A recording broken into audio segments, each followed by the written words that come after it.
First down and 10. They pitch it to Mixon. Mixon at the 5. Still going and into the end zone for a touchdown. Hello fantasy faithfuls and welcome to Joe Mixon's Fantasy Snapshot. In 2019, Joe Mixon will be facing a group of teams that last year gave up 302.5 fantasy points to running backs, 14th most in the NFL with 4.35 yards per carry and 15 touchdowns on average. Breaking down his rushing, Mixon is something very different from most backs. He only has double-digit percentages in 4 running lanes while neglecting bounces to the outside. However, it is not like he only runs up the A-gap, he has only 27% there. And I'm actually okay with this when it comes to just Mixon. He's so productive when he runs inside the tackles. 4.7, 5.5, and 4.2 yards per carry in the 3 middle lanes is really good, while he struggles outside the right end and left tackle, lanes he barely runs to. Good stuff. The opponents that fits his strength the best is the New England Patriots. They gave up 14.8 yards per carry to opposing running backs in Mixon's best lanes, left and right guard, and up the middle, so be sure to start him in DFS for that game. Mixon's one-game floor is 5.3 points and ceiling 18.5 based on all games he's played. This ranks as the 13th highest floor and 19th highest ceiling for running backs. Not the strongest of numbers, but heavily impacted by the struggling rookie year. His boom chest is very high and indicates more that his ceiling might be too low for him, 3.4%, while his bust risk is still not low enough for me to think that his floor is too low. His touchdown rate last year was 3.4, a perfect number. The league average is 3.3.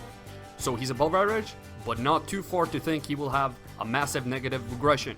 His predicted carries are 208, and predicted targets from the market share study is 55. I would like to take a second to remind you to hit that like button, leave a comment what you think about this video, and subscribe to the channel. I love every interaction I have with y'all, and every little bit helps me put out even more content. Mixon was not as usable as most top backs. Him and James Conner were the only two in the top 12 that did not have double-digit usable games. The situation breakdown for Mixon shows that he's very easy to predict when he will have a good game. He scores more points at home, more points against bottom 16 run defenses, and more against teams with a losing record. When all these three combine, you need to start Mixon.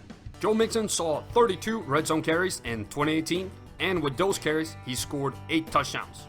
He has almost 70% of all Bengals red zone carries, but as that only lead to 32 total carries, I'm a bit worried. If he can bump this up to 40, I would be very happy. The average risk of Mixon not scoring above 10 fantasy points in 2018 was 14%. That puts him in a tier of his own.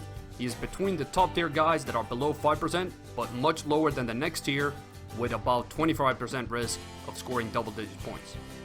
Based on his current ADP of 12th overall and all the numbers in this video, I give him a draft grade of B.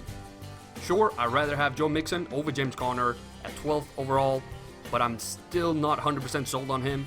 The red zone numbers scare me, and he's still a risky pick compared to other top running backs.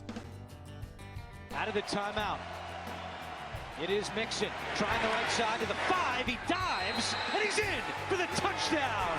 Joe Mixon. Hello fantasy faithful, I hope you enjoyed that video. Don't forget to check out more of them right here and here. In case you haven't done so already, be sure to subscribe to the channel and turn on notifications so you don't miss a beat.